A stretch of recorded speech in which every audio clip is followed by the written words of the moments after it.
이 세상에서 우리 인간이 알 수 없는 비밀들, 이해할 수 없는 미스터리들이 참 많아요.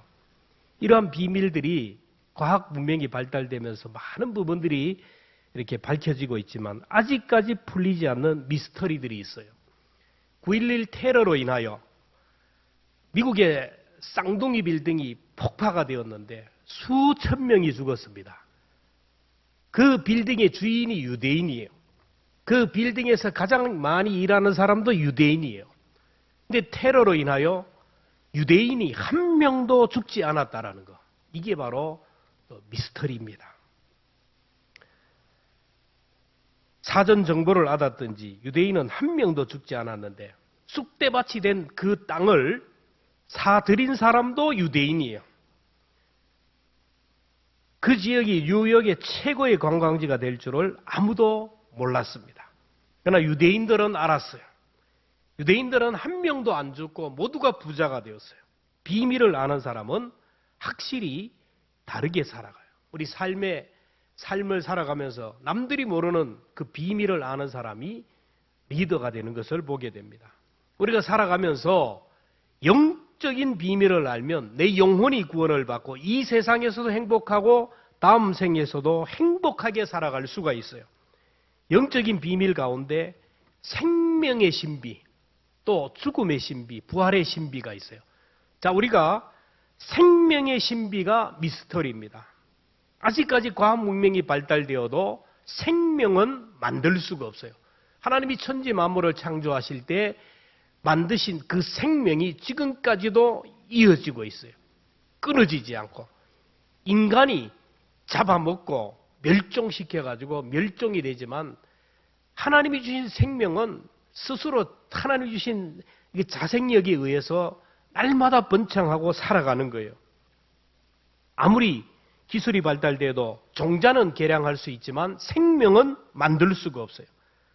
생명은 하나님께로부터 왔는데 이 생명체가 생겨나고 자라는 것을 보면 신비입니다.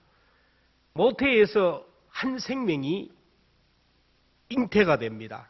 그러면 이 생명이 엄마의 뱃속에서 양수 안에서 10개월을 살아가면서 오장육부가 생기고 우리가 이 땅에 살아가면서 필요한 모든 것들을 갖추게 돼요. 그래서 10개월이 되면 정확하게 엄마의 배에서 나와서 그 생명이 자라면서 사람 구실을 하는 거예요. 그런데 10개월을 채우지 못하고 7개월 만에 나오면 칠삭동이, 빨리 태어나면 이게 모자라는 사람이에요. 그래서 빨리 태어나면 어떻게 합니까? 엄마의 뱃속과 같은 인큐베이터에다 넣어서 때를 채워서 오장육부 모든 것이 필요하도록 만들어서 나오게 만드는 거예요. 이게 바로 생명의 신비입니다. 그리고 아이가 태어날 때 보면 의식이 없어요. 엄마 뱃속에 있을 때 아무런 의식이 없어요. 태어나는 날도 모르고요. 성장하는 것도 신비입니다. 엄마의 뱃속에서 태어나는 순간 아이는 아무것도 안 보여요. 아무것도 들리지 않습니다. 근데 이 아이는 어둠 속에서 어떻게 정확하게 엄마의 품을 찾아서 엄마의 젖꼭지를 빨기 시작하는데 사력을 다하여 빠는 거예요. 그리고 아이가 자라면서 3개월은 면역성이 있어서 감기도 안 걸려요. 아이들이 잘 넘어지잖아요. 어릴 때 보면 아이들이 뒤로 꽈당 넘어지면 아우 저거 머리 깨져가지고 죽을 것 같은데 멀쩡해요. 여러분 잘 넘어지고 머리 다치기 쉬운 아이들을 다치지 않도록 그렇게 물렁물렁하게 만들어 놔가지고요. 여러분 애들 걱정 안 해요. 갖다 박아도 멀쩡해요. 그렇다고 해서 쥐어 박으면 안 됩니다. 여러분. 우리 몸도 보면 뼈와 몸이 이렇게 성장하다가 일정한 기간이 되면 성장을 멈춰버려요. 이빨도요. 일정한 기간이 되면 성장이 멈춰요. 만약에 이빨이 계속 자란다면 한번 생각해 보세요. 여러분의 이빨이 계속 자란다면 다 뚫고 나올 거예요. 그래가지고 이빨을 가는 어떤 업소가 생겨나지 않을까요? 살이 빠져도 온몸이 같이 빠져요. 그렇죠? 얼굴은 가만히 있고 다른 데 빠지면 어떻게 되겠어요? 살이 쪄도 온몸이 같이 찌는 거예요. 이게 생명의 신비입니다. 육체는 어느 정도 성장하면 멈춰요. 근데 정신은 계속해서 성장해 가는 거예요. 이게 바로 신비입니다. 신비. 우리의 영혼도 계속 성장하는 것이 바로 신비예요. 신비. 그 다음에 죽음도 신비예요. 우리나라 사람은 죽음을 여러 가지로 표현하는데 뭐 죽었다, 사망했다, 밥술 나왔다, 뭐 운명을 달리했다, 망했다. 옛날부터 신문에 따라서 그 사람의 죽음을 다르게 설명해요. 서거했다, 부흥했다, 아니면 별세했다, 영면했다. 죄인이 죽으면, 악인의 죽으면 패하다, 꼬꾸라져 죽었다라는 거예요. 아주 죽음을 아주 낮추는 거예요. 50세 이전에 죽는 것을 요절이라고 합니다. 우리 종교인들이 신앙을 지키기 위해서 죽으면 순교라 그래요. 그리고 국가를 위하여 일하다가 죽은 공무원이나 우리 경찰들이 업무를 하다가 죽으면 순직이라 그래요. 군인들이 전투 중에 죽으면 전사, 비행기 조종사가 비행기 조종하다가 폭발에 죽으면은 산하했다. 그렇게 얘기하는 거예요. 죽음을 여러 가지 얘기해요. 근데 중요한 것은 모든 사람이 다 죽는다. 이게 신비입니다. 신비. 돈 많은 사람은 안 죽고 권세 있는 사람은 안 죽으면 좋은데 다 죽는다. 이게 바로 신비입니다. 그리고 죽음이 끝이 아니라 죽음 이후의 세계가 있다는 것이 신비예요. 근데 사람들은 죽음 이후의 세계를 미스터리를 모르기 때문에 죽음이 끝이라 그러는 거예요. 죽음은 끝이다. 노세 젊어서 노세 늙어지면 못 노나니. 그냥 먹고 마시고 다 살자 이 세상 것만 바라보고 살아가는 사람이 있어요. 이게 아니에요. 인생이 너무너무 힘들면 죽음은 끝이다. 아, 내 인생 끝내자. 자살하는 거예요. 여러분, 자살은 살인행위입니다. 다른 사람을 죽이면 살인행위지만은 회개할 기회가 있어요. 근데 내가 내 자신을 죽이면, 하나님의 생명을 죽이면 회개할 기억이 없어요. 그래서 자살하면 곧바로 지옥으로 떨어져요. 그렇게 알고 자살하든지 마든지 하세요. 죽고 나면, 자살하면은 내 죄를 회개하지 못하기 때문에 막바로 지옥으로 떨어져요. 죽음 이후가 있다라는 거예요. 여러분, 죽음을 공통적으로 연구한 사람들을 보면 죽음 다음의 세계가 있다라는 거예요. 그래서 죽음의 신비를, 죽음 이후의 세계를 깨닫는 사람은요, 삶이 달라요.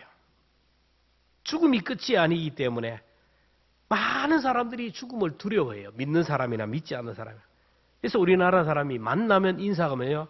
안녕하세요. 이 말은 생명과 건강이 안녕하시냐고 이런 뜻이에요. 여러분, 죽음의 신비, 여러분 이 미스테리를 꼭 풀어가서 극복할 수 있기를 축원합니다. 그 다음에 부활의 신비가 있어요. 오늘 부활절인데 부활이 뭡니까?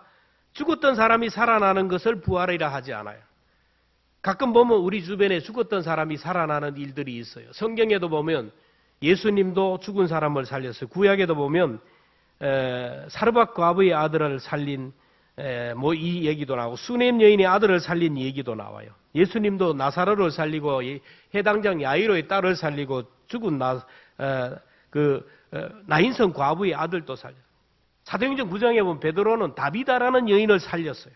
이걸 부활이 하지 않아요. 왜냐하면 이 사람들도 살았다가 다시 죽었어요, 살았어요? 죽었어요. 살았다가 죽으면 이게 부활의 몸이 아니에요. 부활하시는 분은 주님밖에 없어요. 주님만의 천국 간 사람만이 부활한 거예요. 부활이라는 것은요, 죽지 않는 몸이에요. 영원히 죽지 않는 몸으로 살아가는 거예요. 부활을 얘기하는 것은 기독교밖에 없어요. 여러분, 다른 종교는 가면 다 창시자들의 무덤이 있어요. 근데 기독교는 성지순례를 해보지만 빈 무덤이에요. 사망 근세를 이기고 무덤에서 부활하셨다. 여러분, 부활한 몸이 어떤 몸인지 궁금하지 않아요? 저는 궁금해가지고 성경을 찾아봤어요. 자, 부활한 몸은 어떤 몸인가? 보니까 부활한 몸은 문으로 안 다니고 그냥 막 벽을 그냥 벽체로 통과하더라고요. 예수님의 제자들이 예수님이 부활하셨으니까 다 도망갔어요. 로마 군인들이 예수님의 시체를 제자들이 훔쳐갔다고 생각해서 저들을 잡아야 된다. 압수수색을 하고 하니까 이 사람들이 한 곳에 모여가지고 발발발 떨었어요. 떨고 있는데 갑자기 예수님이 문도 안 열고 쫙 나타나서 평안이 있을지어다. 뭐 처음 듣는 소리처럼 들어요. 여러분 처음 들어보세요? 진짜 그래요. 공간을 그냥 탁 치고 들어가지고 평강이 있을지어다. 부활하신 몸은요, 그냥 문을 통과하지 않아요. 그냥 들어오는 거예요. 그리고 부활하신 주님은 손으로 만질 수 있는 분이에요. 도마가 예수님의 부활을 믿지 않으니까 예수님이 이리 와봐, 이리 와봐. 믿음이 없냐? 만져봐라. 예수님이 십자가에 못 박힌 두 손가락, 손을 만지고 가슴에 찔린 옆구리에 이 자국을 만져보고 나의 주, 나의 하나님이라고 고백했어요. 부활의 주님은 우리 손으로 만질 수 있는 분. 그리고 부활의 주님은 식사도 하셨어요.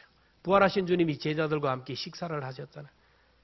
성경에는 요거밖에 없어요. 풀 수 있는 게. 근데 중요한 것은 부활의 몸은 썩지 않는 몸이고 하늘에 속한 형상이라는 거예요.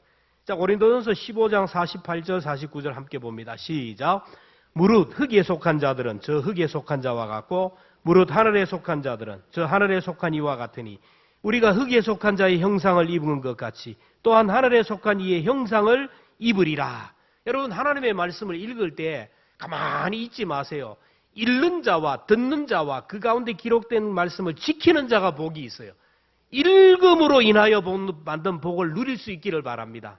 가만히 있으면요 복을 못 받아요. 읽어야 돼요. 읽어야 돼요. 오늘 우리 몸은 하나님이 만드실 때 흙으로 사람을 만드시고 생기를 불어넣었어요. 그래서 우리가 죽으면 흙은 흙으로, 몸은 흙으로 죽어요. 그러나 우리의 영은 부활의 몸을 입고 하나님께 가요. 그러니까 오늘 우리는 흙에 속한 형상이고 또는 하늘에 속한 형상 같이 입고 있다라는 거예요. 근데 성경에서 이 형상이 완전히 하늘의 형상으로 변화될 것을 얘기해요. 51절 함께 봅니다. 시작.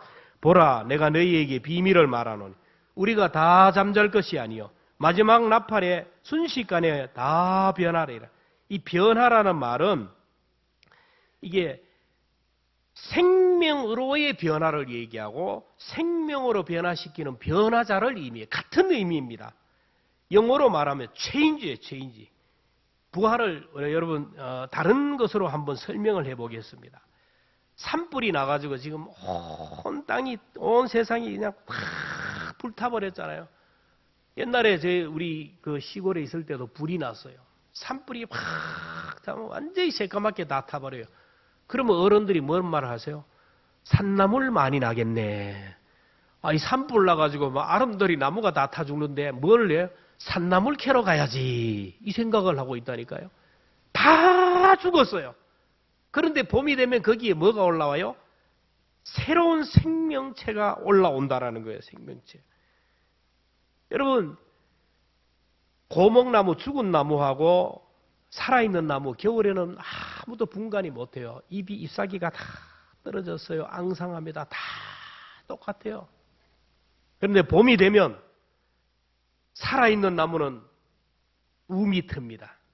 잎이 납니다. 푸르게 변화되고 꽃이 피고 열매가 맺어요. 죽은 나무는 절대로 변하지 않아요. 그 모습 그대로 가는 거예요. 이 생명의 신비입니다. 한 나이가 엄마 뱃속에서 나오기 전에 10개월 동안 살아요. 이 속에서 뭡니까? 오장육부가 되면서 다 태어나는데 결국에는 이 세상에 태어나는 거예요. 태어날 때 탯줄을 끊고 나오는 것이 바로 이 아이에게는 죽음과 같은 거예요. 전혀 다른 세계로 나오는 거예요. 그러면서 엄마 뱃속에서 이 세상을 살아갈 수 있는 모든 것들이 준비되어서 나와서 이 세상을 살아가는 거예요. 오늘 저와 여러분들은 지금 이 세상은 엄마의 뱃속과 같아요. 이 세상이 다가 아니에요.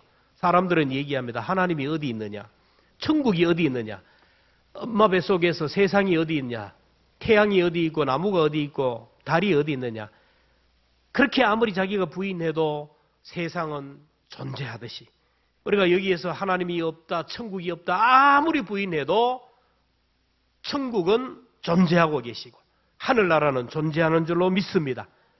오늘 우리가 이 땅에 살아가면서 천국 살 준비를 하는 거예요. 여러분 천국에서 영원히 살 준비 우리 영이 준비하는 거예요. 태 속에서. 준비되지 않으면요, 아까도 얘기했지만 준비되지 않는 아이는 인큐베이터에 들어가 가지고 때를 채워야 돼요. 마찬가지로 우리가 이 땅에서 천국 백성으로 살아야 되는데 천국 백성으로 준비시키는 것이 바로 이 세상이에요. 준비되지 않으면요, 하나님이 우리를 영적인 인큐베이터로 들어갑니다. 어디로 가요? 의양원으로 가요. 병원으로 갑니다. 고난의 자리로 갑니다. 그 기간에서 하나님의 자녀답게 천국 백성답게 만들고 훈련시켜서 데려가요. 그래서 우리 마지막이 아름답기 위해서는요, 마지막에 정말로 하루 이틀 삼삼하게 살다가 그렇게 하나님 앞에 가기 위해서는 이 땅에 있을 때 잘 살아야 돼요. 이 땅에 있을 때 영적으로 성숙해야 됩니다. 입술이 거룩해야 되고 삶이 거룩해야 되고 온유한 사람이 돼요. 이 땅에서 살아갈 때 훈련이 안 되면요, 병원에서 훈련을 시켜요. 마지막에 고난의 자리에서 훈련시켜가지고 마지막이 힘들어요. 여러분, 하나님은 우리 믿는 자들을, 우리를 부활의 몸을 입고 천국으로 반드시 인도할 거예요. 그러나 준비되지 않는 사람은 반드시 하나님이 훈련을 시킨다는 것을 기억하며, 여러분, 평소에 부활신앙을 가지고 믿음생활 잘 할 수 있기를 주의 이름으로 축원합니다. 화락능실이라는 말이 있어요. 꽃이 떨어지면 열매가 맺는다는데, 여름에 막 화려한 꽃이 있지만 이 꽃이 뚝뚝 떨어지면, 강변에도 가보니까 올해는, 옛날에는 그렇게 벚꽃이 아름다운데 올해는 벚꽃이 별로, 왜? 뭐 벚꽃 축제하면서 사람들이 모여가지고 할 때는 너무나 좋았는데 축제를 안 하니까 벚꽃들만 펴놓으니까 뭐 사람들 보는 사람도 없어요. 그렇게 아름다운 꽃이 뚝 떨어지니까 뭐가 맺냐면 망울망울 열매가 맺어요. 여러분, 예수님의 죽음은 꽃이 떨어지는 것이고 예수님의 부활은 열매 맺는 것을 비교해요. 종교 지도자들 예수님을 십자가에 못 박아 죽으면 모든 것이 끝날 줄 알아요. 사탄도 하나님의 아들 예수님이 죽으면 모든 것이 끝난 줄 알고 죽음으로 몰아가요. 침을 뱉고 모욕하고 멸시하면 십자가가 뭐고 막 다 차버려요. 거부할 줄 아는데 죽음으로 몰고 가고 있음에도 불구하고 예수님은 묵묵히 십자가를 지고 돌아가셨어요. 사탄이 생각하지 못한 것, 사탄이 상상하지 못했던 것은 죽음이, 예수님이 십자가에 돌아가실 것이고 3일 만에 부활할 것을 상상하지 못해요. 오늘도 사탄이 상상하지 못하는 것은 뭐냐? 십자가와 부활입니다. 오늘 저와 여러분들이 이 땅에 살아가면서 말씀 앞에 나 자신을 내려놓고 인간관계 속에서 나 자신을 내려놓는 것, 사탄이 상상하지 못해요. 둘이 머리 터지게 싸우고 죽을 때까지 싸우다가 가라는 거예요. 부부관계도 마찬가지고 교회 성도들과의 관계도 마찬가지고 나라도 마찬가지고, 그래서 사탄은 죽이는 것이고 파멸시키는 거예요. 그러나 십자가의 도를 깨닫는 사람들이 나 자신을 내려놓으면 사탄은요, 한 길로 왔다 7길로 도망가요. 부부간에서도 내가 내려놓으면 부부관계가 회복이 돼요. 부자간에도 관계도 회복되고, 내가 가에 내려놓으면 인간관계도 회복돼요. 교회도 내가 죽으면 교회가 살게 되고, 이 나라와 이 민족도, 정치 지도자들도 한 사람이 내려놓으면 다 살게 돼요. 근데 이 십자가의 도를 깨닫지를 못해요. 예수님은 십자가에 못 박혀 돌아가심으로 인하여 부활하셨어요. 그리고 부활하심으로 인하여 그분만 부활하신 거예요. 부활의 열매가 되어주셨어요. 고린도전서 15장 20절입니다. 시작. 그리스도께서 죽은 자 가운데 다시 살아나사 잠자는 자들의 첫 열매가 되셨다. 부활하심으로 인하여 더 많은 부활의 열매를 맺게. 사과나무를 심어놓고 대추나무를 심어놓으면 시간이 되면서 첫 열매가 나와요. 첫 열매가 나오면 그때부터 더 많은 열매가 날마다 해마다 더해지는 거예요. 예수님이 부활하심으로 인하여 오늘 저와 여러분에게 부활의 열매들이 날마다 맺히는데, 자, 우리에게 나타나는 부활의 열매가 뭡니까? 우리 몸이 부활을 입는다는 거예요. 예수님이 부활하심으로 우리의 몸도 부활의 몸으로 변화된다는 거예요. 자, 51절, 52절 같이 봅니다. 시작. 보라, 내가 너희에게 비밀을 말하노니 우리가 다 잠잘 것이 아니요 마지막 나팔의 순식간에 호련히 다 변화되니 나팔 소리가 나매 죽은 자들이 썩지 아니할 것으로 다시 살아나고 우리도 변화되리라. 이 말씀은 예수님이 이 땅에 재림하실 때의 현상입니다. 여러분, 예수님이 재림하실 때 하늘의 천군 천사를 통하여 나팔을 불며 만왕의 왕으로 오시는데, 그때 죽지 않는 사람, 그때까지 죽지 않는 사람은 죽음을 보지 않고 부활의 몸을 입고 들림을 받아서 하나님과 함께 천국길을 걷게 되는 거예요. 재림하기 전에 죽는 사람, 재림하기 전에 죽는 성도들은 죽는 순간 우리의 몸은 흙으로 돌아가지만 우리의 영은 부활의 몸을 입고 하늘 황금길을 걸어가게 된다는. 우리도 부활의 몸을 입을 때 우리 몸이 아니에요. 부활의 몸을 입고 우리 몸으로 간다면 저는 부활 안 하겠어요. 여러분 그 모습으로 부활하면 가겠어요? 못생겼다고 평생 구박당하고 사는데 또 그 얼굴로 가요. 키 적다고, 힘 없다고, 돈 없다고, 백 없다고 그렇게 세상에서 고난을 당했는데 부활하고도 이 모습 간다면 저는 안 가요. 부활은 완전히 새로운 몸으로, 신령한 몸으로 주님 앞에 변화되는 줄로 믿습니다. 장애의 몸이 아니에요. 약한 몸이 아닙니다. 여자의 몸이 아니에요.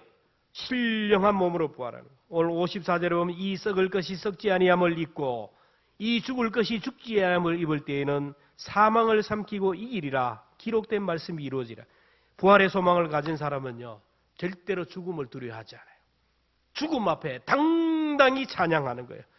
영국의 덜햄 지방에 석탄광이 있었는데 이 광산이 무너지면서 164명이 그냥 갇혀버려 생매장되었어요.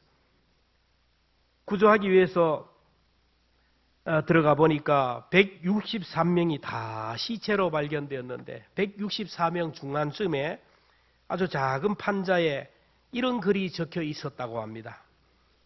주님은 이곳에서도 우리와 함께 하셨습니다. 우리는 천국에 갈 준비가 되었습니다. 주여 우리를 받아 주옵소서. 우리는 대단히 유쾌한 기도회를 했습니다. 모든 사람은 영광의 나라에 들어갈 준비가 되었습니다. 화요일 오후 2시.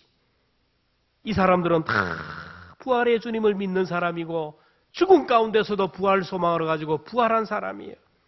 패터슨은 말합니다. 인간에게는 죽음이 없다. 단 이것을 믿지 않는 사람이 있을 뿐이다. 여러분, 우리에게는 죽음이 없어요. 안 믿는 사람도 죽으면 부활의 몸을 입고 지옥에서 영원히 고통을 당하고, 믿는 사람도 죽으면 부활의 몸을 입고 천국에 가는 거예요. 철로 역전을 쓴 존 버녀는 말합니다. 나를 위하여 울지 말고 너희 자녀들을 위하여 울라. 우리 주 예수 그리스도에게 나는 간다. 나는 오늘 새 노래를 부르며 하나님 앞에 갈 것이다. 저는 성도들의 죽음을 볼 때마다 죽음 너머의 세계, 부활 세계가 있다는 것은 날마다 깨달아요. 그래서 저는 감사해요. 나이도 어린데 왜 그렇게 죽는 사람을 많이 봐야 되는지 몰라요. 무슨 팔자가 죽는다 그러면 가야 돼요. 숨이 헐떡헐떡거리면 가가지고 기도해주고, 앞으로 여러분이 갈 때 저도 가야 돼요. 여러분, 그곳까지 가는 사람은 저밖에 없어요. 그렇게나 아세요. 그렇게 죽는 사람을 마지막에 보면요, 죽음 너머의 세계가 있어요. 물어보면 있대요. 천사가 옆에 와 있고. 그래요. 여러분, 주님을 만난 사람은요, 이 세상에서도 부활의 능력을 가지고 살아가요. 죽음을 두려워하지 않아요. 죽음의 공포와 불안으로부터 자유하여. 나는 죽으면 예수님처럼 부활하는데, 나는 죽으면 예수님처럼 부활해서 하나님의 나라에 가는데, 이 어려운 일이 있어도 낙심하지 않고 절망하지 않아요. 그래서 오늘 본문은 이렇게 말합니다. 58절입니다. 시작. 그러므로 내 사랑하는 형제들아, 견실하며 흔들리지 말고 항상 주의 일에 더욱 힘쓰는 자들이 되라. 이는 너희 수고가 주 안에서 헛되지 않은 줄 알미라. 부활신앙을 가진 사람은요, 이 세상이 끝이 아니라 죽음 이후에 부활의 몸을 입고 영원히 사는 세계가 있다는 걸 알아요. 우리의 삶을 영원히 부활의 몸으로 사는 것을 하나님이 보상해 준다라는 거예요. 너희 수고가 헛되지 않는다. 여러분, 부활의 열매는요, 하나님의 보상입니다. 너희 수고가 주 안에서 헛된 줄 암이라. 우리가 세상에서 애쓰고 수고했는데 알아주는 사람이 없으면 어때요? 그렇게 수고했는데 남편이 알아주지 않아요. 자녀들이 알아주지 않아요. 교회에서 그렇게 그렇게 수고했는데 사람들이 안 알아줘요. 얼마나 낙심합니까? 여러분, 다 알아주지 않아도 주님이 알아주시면 만족이에요. 주님 알아주시면 끝나는 거 아닙니까? 뭘 누구에게 그렇게 인정을 받으려고? 주님이 알아주시는 거예요. 천국에서 부활을 가는 부활의 몸을 입는 것이 끝이 아니고 상급이 있어요. 보상이 있어요. 너희들이 이 세상에서 불완전한 몸으로 사느라 고생했지. 이 땅에서 장애의 몸으로 사느라고 너무너무 수고했다. 주님 위하여 교회를 위하여 애쓰고 수고했는데 내가 반드시 보상할 것이다. 눈물을 닦아주시고 상처를 치료해 주시고.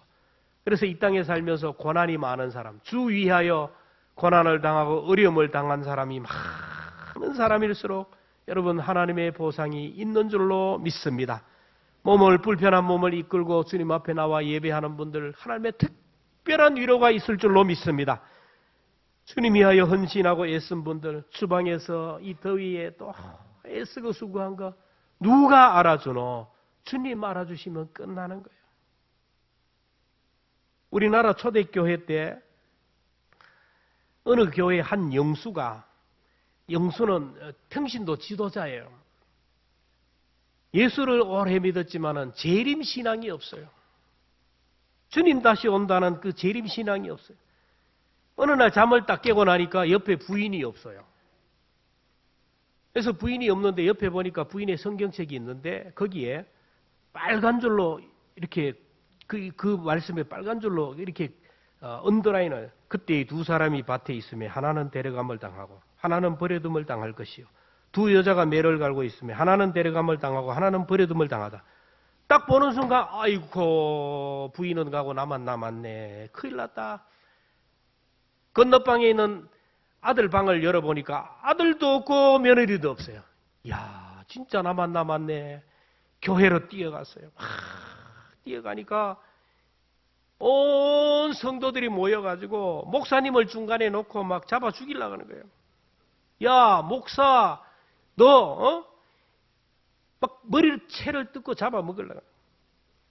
다른 교회 목사들은 재림신앙에 대해서 바로 가르쳐가지고 다 들림을 받았는데 당신은 왜 이렇게 재림신앙을 얘기하지 않았냐고. 어쩌려고.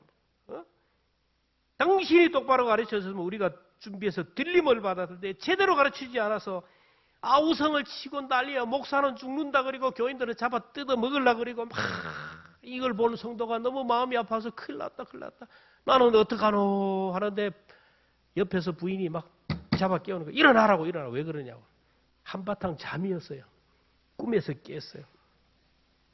여러분 이런 꿈도 좀 꾸시기를 바랍니다. 믿음 없는 분은 꿈에서라도 좀 나타나게 하나님은 꿈을 통하여도 역사하는 거예요. 일어나 보니까 야 큰일 났다 이제. 이게 꿈이냐 생신이냐. 꿈이라서 다행이다. 다시는 내가 나만 버려둠을 당하면 안 되겠다. 안에 치맛자락을 붙들고 간다는데 다 헛거구나. 그래서 그때부터 하나님 앞에 막 회개하면서 기도하면서 믿음을 새롭게 해서 부활신앙으로 충만하게 해서 예수님이 오시면 나도 부활할 수 있다는 부활신앙으로 확신했어요. 여러분 성경에 보면 두 사람이 함께 잠을 자다가 한 사람은 가고 한 사람은 남아요. 두 사람이 함께 맷돌을 갈다 한 사람은 가고 한 사람은 남는 거예요. 10명의 처녀들이 등불을 준비했지만 5명은 올라가고 5명은 확률이 몇 프로예요? 그렇게나 아세요. 여러분 그렇게 아세요. 아내는 아침에 일어났는데 보니까 아내는 들림을 받고 나만 남았네. 돌아보니까 건너방에 애들도 다 남았네. 이거 어떡하겠어요 이거 여러분요. 교회 가보니까 200명이 넘는 우리 성도들이 있는데 몇 명 안 남았어. 다 갔어요. 큰일 났네. 서부교회 가보니까 또 마찬가지네. 여러분 이게 얼마나 불행한 일이에요. 버스를 타고 가는데 버스 기사는 들림 받아가요. 들림 받은 사람이 많은데 남아있는 사람은 그냥 남아있는 것도 불행한데 차가 그냥 확 처박혀가지고 다쳐 고생하는 거예요. 비행기를 타고 가는데 조종사, 부조종사 다 가요. 나만 남아요. 여러분 이게 요한계시록에 나와 있어요. 나와 있어요. 여러분, 어느 날 일어나 보니까 나만 남았으면 어떡하겠어요? 광성교회 막 뛰어나오니까 몇 사람이 남아있어요. 보니까. 아이고, 집사님도 있었네. 아이고, 장로님도 계셨니까? 목사님은요? 그래가지고 막 목사님을 잡아야 된다고 막 맥살을 잡으면 저는 남아있겠어요? 갔겠어요? 저는 남아있겠어요? 갔겠어요? 저는 안 남아있을 것 같아요. 여러분, 그래서 혹시 남아있다고 생각하면 갔다 그러면 도대체가 말이야 복음의 핵심 가치를 가르쳐주지 않아가지고 막 따지는데 따질 수 있어요? 그런 순간 여기 빈 프레스가 탁 떠요. 제가 20년 동안 설교한 설교 영상이 막 떠요. 막 그렇게도 쉽게 그렇게도 구체적으로 가르쳐줬는데 할 말이 뭐가 있어요? 유구무언이라. 여러분, 지옥 가는 사람요 따질 수가 없어요. 왜 내가 여기 와야 됩니까? 그래, 언젠가 광성교회에서 붕어빵 전도를 하면서 복음을 전했는데 생 하고 쌩 깠던 모습이더라요. 유구무언이라. 그냥 지옥으로 들어가요. 설교 시간에 막 말씀을 전했는데 그 모습이 확 떠요. 유구무언이라. 들어갈 수밖에 없어요. 학생은요, 시험이 오기 전에 어려운 문제를 해결하고 풀어야 시험의 날을 맞이할 수 있어요. 우리가 이 세상에 있을 때, 생명이 있을 때, 죽기 전에 여러분 생명의 신비, 죽음의 신비, 부활의 신비를 풀 수 있기를 바랍니다. 부활의 신비를 푸는 사람이 영원히 천국에서 웃을 수가 있다라는 것입니다. 부활의 소망을 가지고 살았던 사람 중에 한 명이 스탠포드라는 사람. 미국의 스탠포드 대학은 세계적인 명문 대학인데 스탠포드 대학을 설립한 사람이 스탠포드예요. 스탠포드는 부자입니다.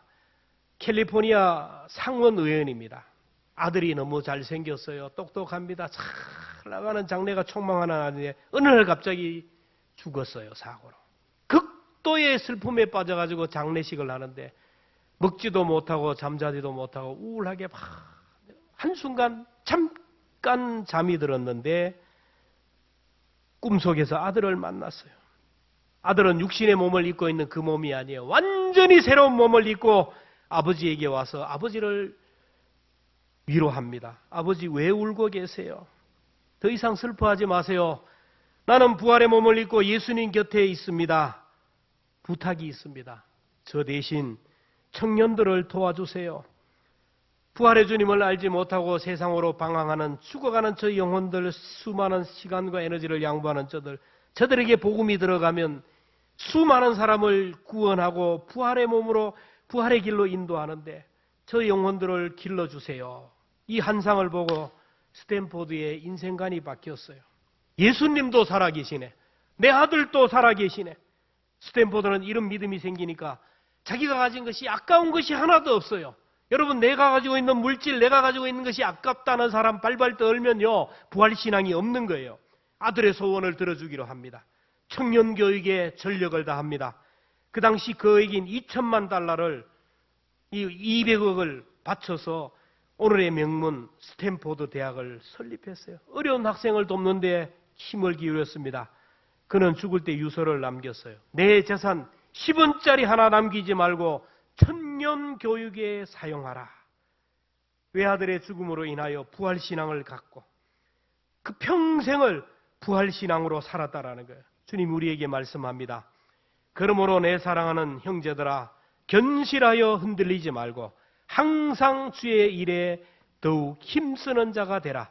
이는 너희 수고가 헛되지 않은 줄 알미라. 여러분, 예수님의 아들, 하나님의 아들 예수님은 지금도 살아계셔요. 그분은 지금도 우리 한 사람 한 사람을 찾아가서서 부활신앙을 넣어주기를 원합니다. 그래서 죽음 이후의 세계를 준비하고 이 땅에서도 부활신앙으로 승리하도록 인도하시는 거예요. 살아계신 주, 그 주님을 오늘도 우리가 찬양하며 고백하는 시간이 되었으면 좋겠습니다.